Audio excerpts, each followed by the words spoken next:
အားလုံးပဲမင်္ဂလာပါတူရီဝင်နာ channel ကနေပြီးတော့ပြန်လဲကြိုးဆိုလိုက်ပါတယ်ဗျဒီနေ့မှာတော့ကျွန်တော်28ရက်17လ2025ကြာသပတေးနေ့အတွက်ဗီဒီယိုကိုပြောပြပေးခြင်းပါတယ်ဗျဟုတ်ကဲ့ပါပထမဆုံးအနေနဲ့ကျွန်တော်ကြာသပတေးနေ့မနက်ပိုင်းအတွက်အချိန်နေကဲကနန်းနေပေါကနန်းတို့အရင်ဆုံးပြောပြပေးခြင်းပါတယ်ကြာသပတေးနေ့မနက်ပိုင်းအတွက်ဆိုလို့ရှိရင်တော့ကျွန်တော်ရွေးထုတ်ထားတဲ့အချိန်က2ခွန်ချိန်ဖြစ်ပါတယ်3489နဲ့ကတ်မှာဖြစ်ပါတယ်ဗျ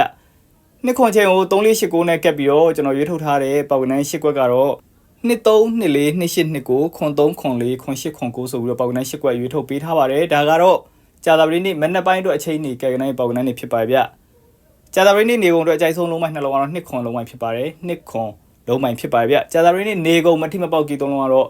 ခွန်8 9ကီဖြစ်ပါတယ်ခွန်8 9ကီဖြစ်ပါတယ်ဗျဟုတ်ကဲ့ပါကြာသပတေးနေ့မှာလည်းအားလုံးပဲအဆင်ပြေကြပါစေဗျကျွန်တော် channel ကိုအမြဲတမ်းအားပေးနေတဲ့အတွက်ကြောင့်မို့လို့ကျေးဇူးများကြီးတင်ပါတယ်ခုနှစ်ရက်သားသမီးများအပူတွေရှိလို့ရှိရင်လည်းအမြန်ဆုံးငြိမ်းကြပါစေဗျာနော်